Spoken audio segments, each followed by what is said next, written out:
भारतीय संविधान। भारतीय संविधान के विकास का संक्षिप्त इतिहास। 1757 की प्लासी की लड़ाई और 1764 के बक्सर के युद्ध को अंग्रेजों द्वारा जीत लिए जाने के बाद बंगाल पर ब्रिटिश ईस्ट इंडिया कंपनी ने शासन का शिकंजा कसा। इसी शासन को अपने अनुकूल बनाए रखने के लिए अंग्रेजों ने समय समय पर कई एक्ट पारित किए जो भारतीय संविधान की विकास की सीढ़ियां बनी। वे निम्न हैं। पहले एक्ट हम देख लेते हैं, 1773 का रेगुलेटिंग एक्ट। इस अधिनियम का अत्यधिक महत्व था। भारत में ईस्ट इंडिया कंपनी के कार्यों को नियमित और नियंत्रित करने की दिशा में ब्रिटिश सरकार द्वारा उठाया गया यह पहला कदम था। अर्थात कंपनी के शासन पर संसदीय नियंत्रण स्थापित किया गया। इसके द्वारा पहली बार कंपनी के प्रशासनिक और राजनीतिक कार्यों को मान्यता मिली। इसके द्वारा केंद्रीय प्रशासन की नींव रखी गई। विशेषताएं। इस अधिनियम द्वारा बंगाल के गवर्नर को बंगाल का गवर्नर जनरल पद का नाम दिया गया तथा मुंबई एवं मद्रास के गवर्नर को इसके अधीन कर दिया गया। इस एक्ट के तहत बनने वाले प्रथम governor general Lord Warren Hastings थे। इस एक्ट के अंतर्गत कलकत्ता प्रेसिडेंसी में एक ऐसी सरकार स्थापित की गई जिसमें गवर्नर जनरल और उसकी परिषद के 4 सदस्य थे जो अपनी सत्ता के उपयोग संयुक्त रूप से करते थे। इस अधिनियम के अंतर्गत कलकत्ता में 1774 में एक उच्चतम न्यायालय की स्थापना की गई जिसमें मुख्य न्यायाधीश और 3 अन्य न्यायाधीश थे। इसके प्रथम प्रमुख न्यायाधीश जो थे वो सर एलिजा एम्पे थे और अन्य 3 न्यायाधीश थे चैम्बर्स, लेमिस्टर, हाइड। इसके तहत कंपनी के कर्मचारियों को निजी व्यापार करने और उपहार एवं रिश्वत लेने पर प्रतिबंध कर दिया गया। इस अधिनियम के द्वारा ब्रिटिश सरकार को बोर्ड ऑफ डायरेक्टर्स के माध्यम से कंपनी पर नियंत्रण सशक्त हो गया। इसे भारत में इसके राजस्व, नागरिक और सैन्य मामलों की जानकारी ब्रिटिश सरकार को देना आवश्यक कर दिया गया। तो 1773 का रेगुलेटिंग एक्ट जल्दी से एक बार रिवाइज कर लेते हैं। अभी तक जो भी हमने देखा है कि देखो पहले क्या हुआ, 1757 की प्लासी की लड़ाई हुई और 1764 का बक्सर का युद्ध हुआ। उसके बाद बंगाल पर जो है ब्रिटिश इंडिया का कंपनी का शासन हो गया और उन्होंने इसको बनाए रखने के लिए समय समय पर एक्ट पारित किए। पहला एक्ट था 1773 का जिसमें अत्यधिक संवैधानिक महत्व था। नियमित और पहला कदम था नियमित और नियंत्रित करने का ब्रिटिश ईस्ट इंडिया कंपनी के कार्यों को। संसदीय नियंत्रण स्थापित किया गया। पहली बार कंपनी के प्रशासनिक और राजनीतिक कार्यों को मान्यता दी गई। केंद्रीय प्रशासन की नींव रखी गई। बंगाल का गवर्नर जनरल पद का नाम वॉरेन हेस्टिंग्स, मुंबई और मद्रास के गवर्नर को अधीन कर दिया। कलकत्ता प्रेसिडेंसी में ऐसी सरकार जिसमें गवर्नर जनरल और उसकी परिषद के 4 सदस्य अपनी सत्ता के उपयोग संयुक्त रूप से करते थे। 1774 में एक उच्चतम न्यायालय की स्थापना। मुख्य न्यायाधीश और 3 अन्य न्यायाधीश। पहला कौन था, सर एलिजा एम्पे। और बाकी 3 चैम्बर्स, लेमिस्टर, हाइड। कंपनी को के कर्मचारी को निजी व्यापार, उपहार और रिश्वत प्रतिबंधित। सरकार को बोर्ड ऑफ डायरेक्टर्स के माध्यम से कंपनी पर नियंत्रण हो गया। राजस्व, नागरिक और सैन्य 3 तरह के मामले बोर्ड ऑफ डायरेक्टर्स बताएगा कंपनी के सारे किसको, ब्रिटिश सरकार को। दूसरा देख लेते हैं act of settlement 1781। Regulating act जो 1773 था उसमें कुछ कुछ कमियां थी। ओके, इन कमियों को दूर करने के लिए 1781 का रेगुलेटिंग एक्ट दे दिया। और देखो जो कलकत्ता की सरकार को है ना बंगाल, बिहार और उड़ीसा के लिए भी विधि बनाने का अधिकार प्रदान कर दिया गया। अभी क्या हुआ था, जो उन्होंने यहाँ पे अभी देखा था ना 1773 में कलकत्ता प्रेसिडेंसी में एक ऐसी सरकार बनाई जिसमें गवर्नर जनरल था और 4 लोग थे जो संयुक्त रूप से काम करते थे। लेकिन अब क्या किया गया, कलकत्ता की सरकार को बोला भैया कि तुम बिहार, बंगाल और उड़ीसा के लिए भी विधि बना दो। नेक्स्ट एक्ट देख लेते हैं, 1784 का पिट्स इंडिया एक्ट। इस एक्ट के द्वारा दोहरे प्रशासन का प्रारंभ हुआ। Okay, dual government. कौन कौन थे भैया, बोर्ड ऑफ डायरेक्टर्स जो कि व्यापारिक मामले देखेगा और बोर्ड ऑफ कंट्रोल जो कि राजनीतिक मामला देखेगा। 1784 पिट्स इंडिया एक्ट की जैसी ही बात करेंगे हमें क्या आएगा, ड्यूअल गवर्नमेंट, दोहरी प्रशासन। Board of directors, board of control. Board of directors व्यापारिक मामले देखेगा, बोर्ड ऑफ कंट्रोल राजनीतिक मामले देखेगा। 1793 का 1793। ओके, चार्टर्ड एक्ट देख लेते हैं। नियंत्रण बोर्ड के सदस्यों तथा कर्मचारी के वेतन आदि को भारतीय राजस्व में देने की व्यवस्था कर दी। भारतीय राजस्व पर बर्डन डाल दिया कि भैया तुम नियंत्रण बोर्ड के सदस्यों और कर्मचारियों को वेतन भी अपने भारतीय राजस्व से दोगे। 1793 का ये चार्टर अधिनियम था। 1813 बहुत इंपॉर्टेंट है, इसमें क्या हुआ, मुख्य विशेषता थी अधिकार पत्र को 20 वर्ष के लिए बढ़ा दिया।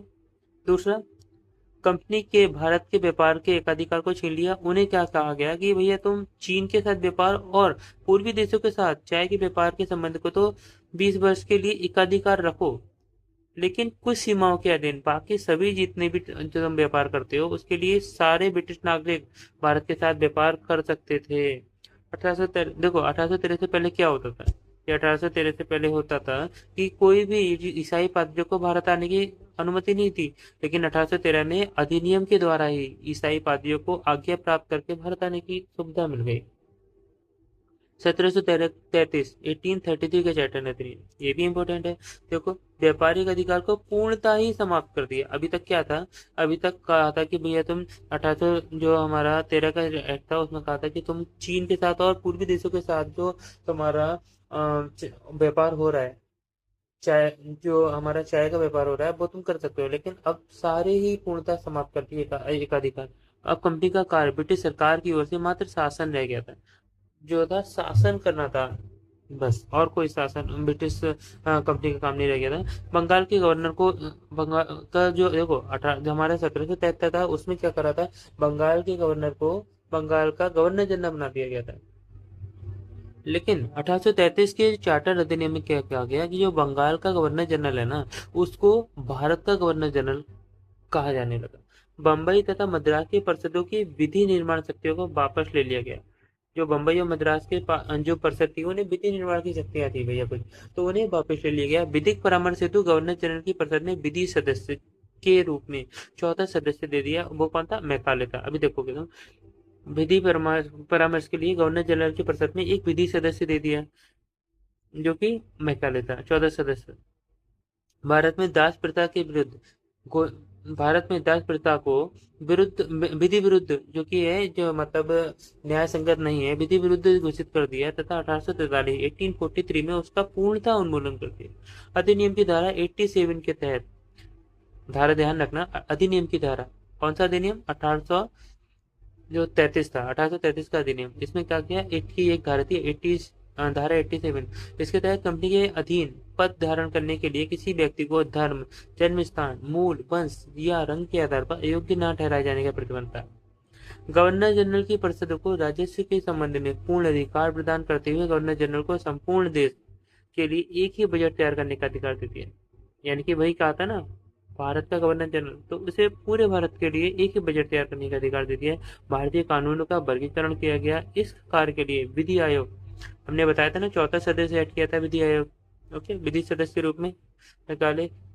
तो यहाँ देखो क्या कह रहे हैं, भारतीय कानून का वर्गीकरण किया गया और इस कार्य के लिए विधि आयोग की नियुक्ति की व्यवस्था की गई। 1834 में लॉर्ड मैकाले की अध्यक्षता में प्रथम विधि आयोग का गठन हुआ।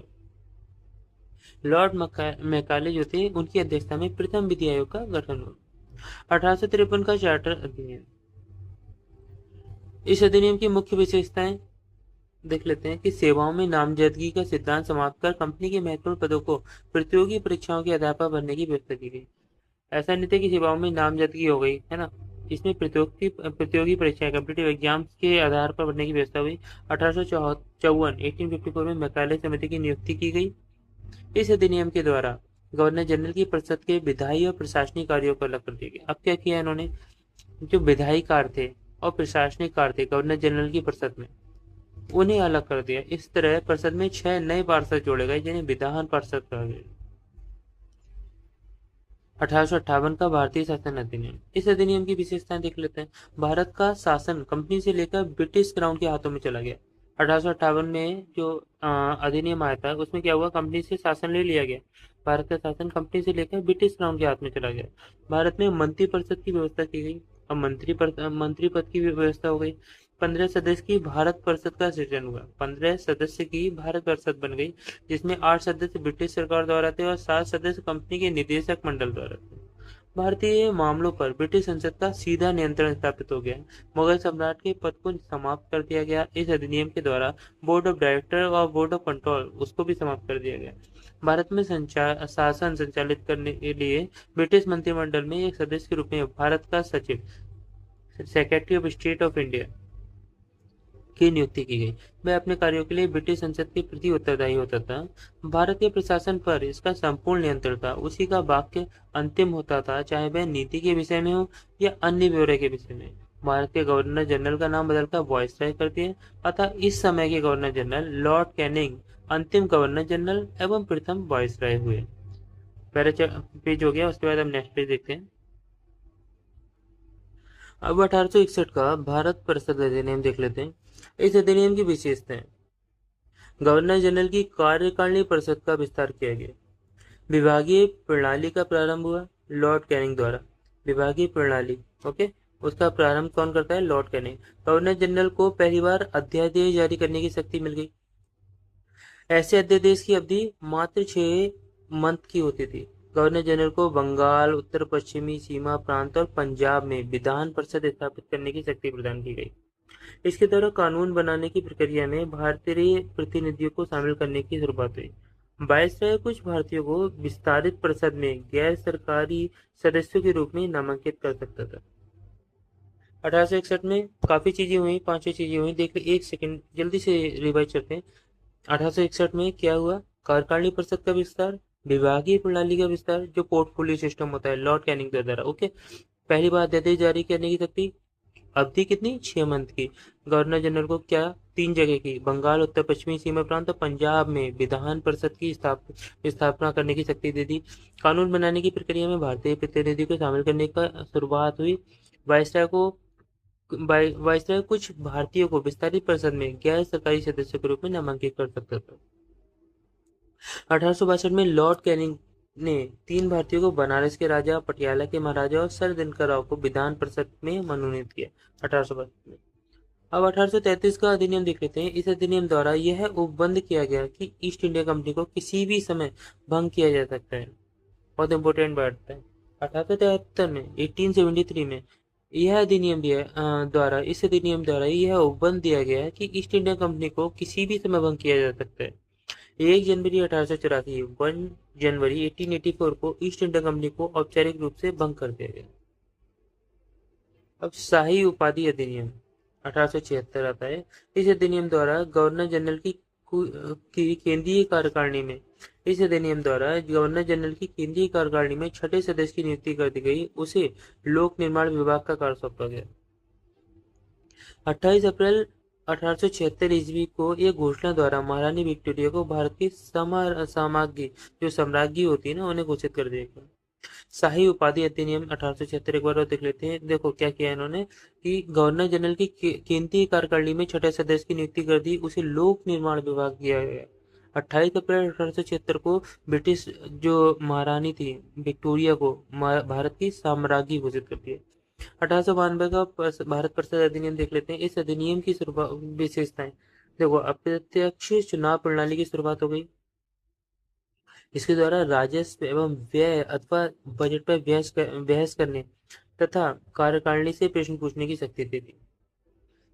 2 चीजें इंपॉर्टेंट है 1892 का जो भारत परिषद अधिनियम है इसमें, कि इस अधिनियम की मुख्य विशेषता में अप्रत्यक्ष चुनाव की प्रणाली, जो इनडायरेक्ट इलेक्शन होते हैं ना, उसकी शुरुआत कर दी, और राजस्व एवं व्यय अथवा बजट पर बहस करने के लिए कार्यकारिणी तथा कार्यकारिणी से प्रश्न पूछने की शक्ति दी थी। अब देखो 1909 का मौर्य मिंटो सुधार बहुत इंपॉर्टेंट है, जो इसे मौर्य मिंटो सुधार है। पहली बार मुस्लिम समुदाय के लिए पृथक प्रतिनिधित्व का उपबंध किया गया, यानी कि मुसलमानों के लिए अलग से ही मतलब इलेक्शन वगैरह जो भी होंगे, इसके अंतर्गत मुस्लिम सदस्यों का चुनाव मुस्लिम मतदाता ही कर सकते थे। भारत सरकार अधिनियम के तहत पहली बार विधायिका में कुछ निर्वाचित प्रतिनिधित्वों की मंजूरी होगी। जो भारत सरकार अधिनियम इस जो था, इसके अंतर्गत पहली बार विधायिका में कुछ निर्वाचित प्रतिनिधित्व की मंजूरी हुई। इस प्रकार इस अधिनियम ने सांप्रदायिकता को वैधानिक प्रदान की और लॉर्ड मिंटो को सांप्रदायिक निर्वाचन के जनक के रूप में जाना जाता है। भारतीयों को भारत सचिव एवं गवर्नर जनरल की कार्यकारिणी परिषद में नियुक्ति मिली। भारतीयों को कहाँ मिला? भारत के जो सचिव एवं गवर्नर जनरल की कार्यकारिणी परिषद थी उसमें नियुक्ति मिल गई।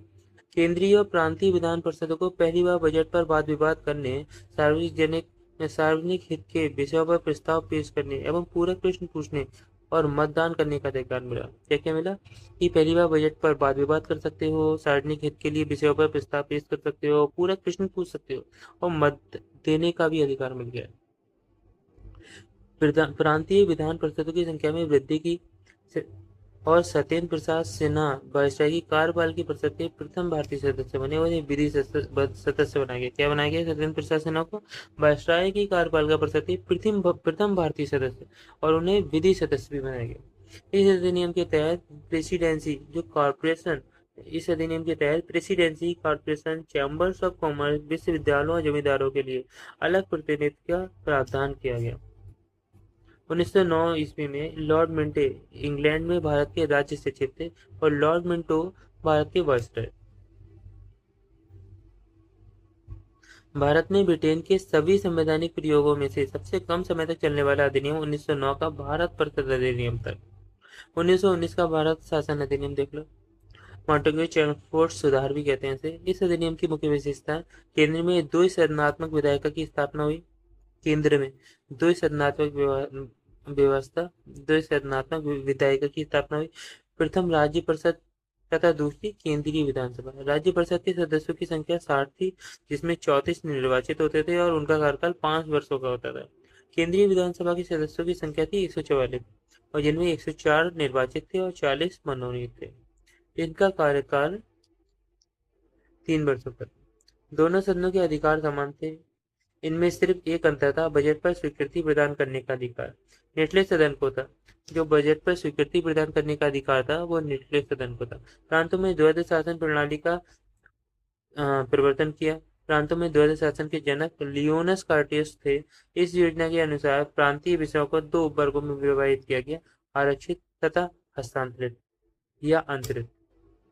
आरक्षित विषय में देख लेते हैं कौन कौन से हैं। वित्त है, भूमि कर, अकाल सहायता, न्याय, पुलिस पेंशन, आपराधिक जनजाति, छापा खाना, समाचार पत्र, सिंचाई, जल मार्ग, खान कारखाना, बिजली, गैस, वायरल, श्रमिक कल्याण, औद्योगिक विवाद, मोटर गाड़ी, छोटे बंदरगाह और सार्वजनिक सेवाएं। हस्तांतरित विषय में देख लेते हैं। शिक्षा, पुस्तकालय, संग्रहालय, स्थानीय स्वायत्त शासन, चिकित्सा सहायता, सार्वजनिक निर्माण विभाग, आबकारी उद्योग, तौल तथा माप, सार्वजनिक मनोरंजन पर नियंत्रण, धार्मिक तथा अग्रहार दान आदि। आरक्षित विषयों का प्रशासन गवर्नर और उसकी कार्यकारिणी परिषद के माध्यम से किया जाना था, जबकि हस्तांतरित विषयों का प्रशासन गवर्नर द्वारा विधान परिषद के प्रति उत्तरदायी मंत्रियों की सहायता से किया जाना था। इस द्वैध शासन प्रणाली 1935 के एक्ट के द्वारा समाप्त कर दिया गया। यह जो द्वैध शासन प्रणाली थी 1935 के एक्ट के द्वारा समाप्त कर दी गई। भारत के सचिव को अधिकार दिया गया कि वह भारत में महालेखा परीक्षक की नियुक्ति कर सकता है। इस अधिनियम ने भारत में एक लोक सेवा आयोग के गठन का प्रावधान किया। 1926 में ली आयोग की सिफारिश पर सिविल सेवकों की भर्ती के लिए केंद्रीय लोक सेवा आयोग का गठन हुआ। इस अधिनियम के अनुसार वायसराय की कार्यकारी परिषद में 6 सदस्यों में से कमांडर इन चीफ को छोड़कर 3 सदस्यों का भारतीय होना आवश्यक था। इसने सांप्रदायिक आधार पर सिखों, भारतीय ईसाइयों, आंग्ल भारतीयों और यूरोपियों के लिए भी पृथक निर्वाचन के सिद्धांत को विस्तारित कर दिया। अब इनके लिए भी हो गया। इसमें पहली बार केंद्रीय बजट को राज्य के बजट से अलग कर दिया गया। इसके अंतर्गत एक वैधानिक आयोग का गठन किया गया, जिसका कार्य 10 वर्ष के बाद जांच करने के बाद अपनी रिपोर्ट प्रस्तुत करना था। इस अधिनियम ने केंद्रीय विधानसभा में वायसराय के अध्यादेश जारी करने की शक्ति को निम्न रूप में बनाए रखा। कुछ विषयों से संबंधित विधेयकों के विचारार्थ प्रस्तुत करने के लिए उसकी पूर्व अनुमति आवश्यक थी। उसे भारतीय विधानसभा द्वारा पारित किसी भी विधेयक को वीटो पावर करने या सम्राट के विचार के लिए आरक्षित करने की शक्ति थी। उसे यह शक्ति थी कि वह विधानमंडल के द्वारा नामंजूर किए गए या पारित न किए गए किसी विधेयक के अनुदान को प्रमाणित कर दे। ऐसे प्रमाणित विधेयक विधानमंडल द्वारा पारित विधेयक के समान हो जाते थे। वह आपात स्थिति में अध्यादेश बना सकता था, जिसका अस्थायी अवधि के लिए विधिक प्रभाव होता था। मॉन्टेग्यू चैम्बर्स सुधार भारत शासन अधिनियम 1919 द्वारा भारत में पहली बार महिलाओं को वोट देने का अधिकार मिला। उस समय इंग्लैंड का प्रधानमंत्री लॉर्ड जॉर्ज था। 1935 का भारत शासन अधिनियम, यह साइमन कमीशन की रिपोर्ट पर आधारित था। 1935 के अधिनियम में 321 अनुच्छेद और अनुसूचियां थी। इस अधिनियम की मुख्य विशेषताएं इस प्रकार है। अखिल भारतीय संघ यह संघ 11 ब्रिटिश प्रांतों, 6 चीफ कमिश्नर के क्षेत्रों और उन देशी रियासतें मिलकर बना था जो स्वेच्छा से संघ में सम्मिलित हो। प्रांतों के लिए संघ में सम्मिलित होना अनिवार्य था, किंतु देशी रियासतों के लिए यह ऐच्छिक था कि देशी रियासतें सम्मिलित नहीं हुई और प्रस्तावित स्थापना संबंधी घोषणा पत्र जारी करने का अवसर ही नहीं आया। पेज 2 सेकंड जो इसका खत्म हो गया, थर्ड पेज देखते हैं। स्वायत्तता। इस अधिनियम के द्वारा प्रांतों में द्वैध शासन व्यवस्था का अंत कर दिया गया। उन्हें एक स्वतंत्र और स्वशासित संवैधानिक अधिकार प्रदान किया, संवैधानिक आधार प्रदान किया गया प्रांतों को। केंद्र में द्वैध शासन की स्थापना की गई। इस अधिनियम में विधायी शक्तियों को केंद्र और प्रांतीय विधानमंडलों के बीच विभाजित कर दिया गया। इसके तहत परिसंघ सूची, प्रांतीय सूची एवं समवर्ती सूची का निर्माण हुआ। 3 तरह की सूची थी: परिसंघ सूची, प्रांतीय सूची एवं समवर्ती सूची। परिसंघ सूची के विषयों पर परिसंघ विधानमंडल को विधान बनाने की अनन्य शक्ति थी। इस सूची में विदेशी कार्य, करेंसी और मुद्रा, नौसेना, सेना, वायुसेना और जनगणना जैसे विषय थे। प्रांतीय सूची के विषय में प्रांतीय विधानमंडलों की अनन्य अधिकारिता थी, यानी इस सूची में वर्णित विषयों पर प्रांतीय विधानमंडल को कानून बनाने का अधिकार था। प्रांतीय सूची के कुछ विषय थे: पुलिस, प्रांतीय लोक सेवा और शिक्षा। समवर्ती सूची पर परिसंघ और प्रांतीय विधानमंडल के दोनों विधान बनाने के लिए सक्षम थे। समवर्ती सूची के लिए कुछ विषय दंड विधि और प्रक्रिया, सिविल प्रक्रिया, विवाह एवं विवाह विच्छेद आदि थे।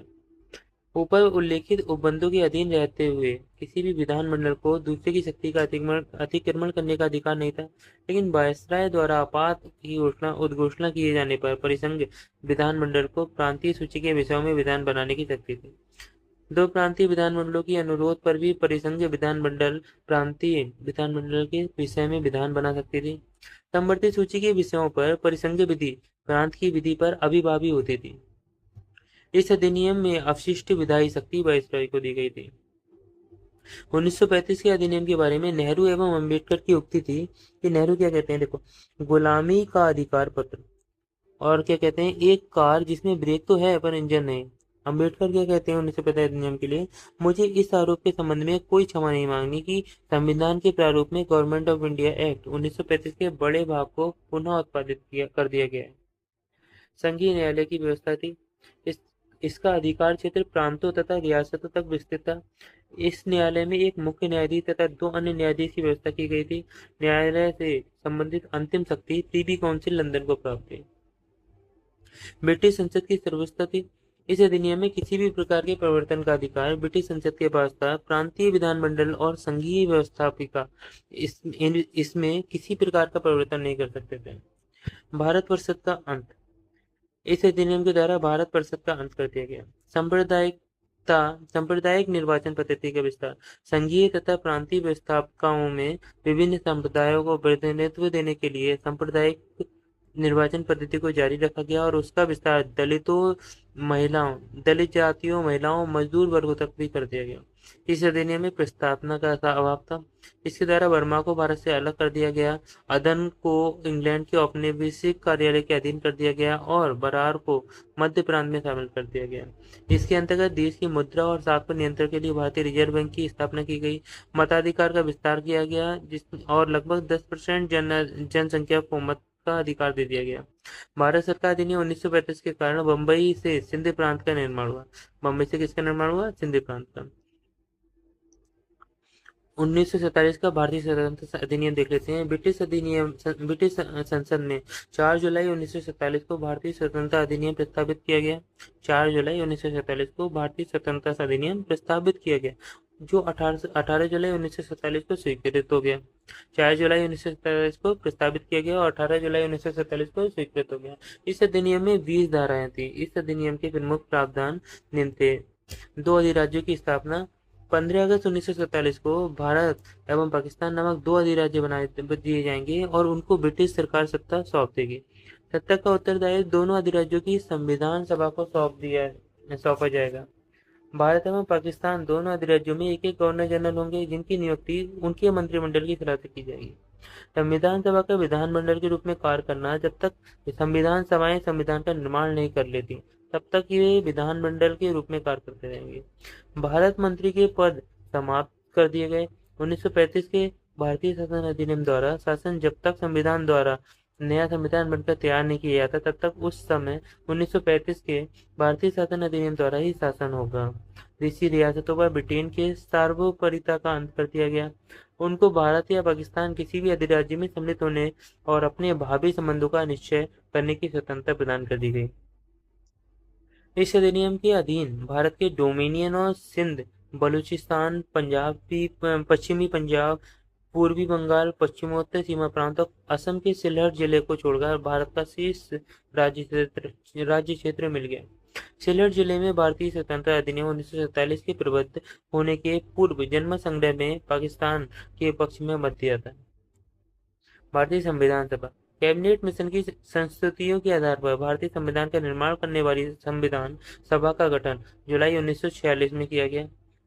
कैबिनेट मिशन के सदस्य sir Stafford Cripps, Lord Patrick Lawrence तथा ए.बी. अलेक्जेंडर थे।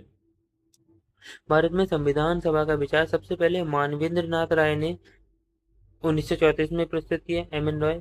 इसके बाद भारतीय राष्ट्रीय कांग्रेस ने 1935 में संविधान सभा के गठन की औपचारिक मांग की थी, जिसे 1940 में ब्रिटिश सरकार ने अगस्त प्रस्ताव के माध्यम से स्वीकार किया था। संविधान सभा के सदस्यों की कुल संख्या 389 निश्चित की गई थी, जिनमें 292 ब्रिटिश प्रांतों के प्रतिनिधि, 4 चीफ कमिश्नर के क्षेत्र के प्रतिनिधि, 93 देशी रियासतों के प्रतिनिधि थे। मिशन योजना के अनुसार जुलाई 1940 में संविधान सभा का चुनाव किया गया। कुल 389 सदस्यों में से प्रांतों के लिए निर्धारित 296 सदस्यों के लिए चुनाव हुए, जिनमें विभिन्न प्रांतों की विधानसभाओं द्वारा चुना गया। इसमें कांग्रेस को 208, मुस्लिम लीग को 73 तथा 15 अन्य दलों के तथा स्वतंत्र उम्मीदवार निर्वाचित हुए। 9 दिसंबर 1946 को संविधान सभा की प्रथम बैठक हुई। प्रथम बैठक कहाँ हुई थी? नई दिल्ली स्थित काउंसिल चैम्बर्स के पुस्तकालय भवन में। सभा के सबसे बुजुर्ग सदस्य डॉक्टर सच्चिदानंद सिन्हा को सभा का अस्थायी अध्यक्ष बनाया। मुस्लिम लीग ने इस बैठक का बहिष्कार किया और पाकिस्तान के लिए बिल्कुल अलग संविधान बनाने की मांग की। हैदराबाद एक ऐसी विदेशी रियासत है जिसके प्रतिनिधि संविधान सभा में सम्मिलित नहीं हुए थे। प्रांतों या देशी रियासतों को उनकी जनसंख्या के अनुपात में संविधान सभा में प्रतिनिधित्व दिया गया। साधारण 10 लाख की आबादी पर एक स्थान का आवंटन किया गया। प्रांतों का प्रतिनिधित्व मुख्यतः 3 प्रमुख समुदायों की जनसंख्या के आधार पर विविधता। ये समुदाय थे मुस्लिम, सिख और साधारण।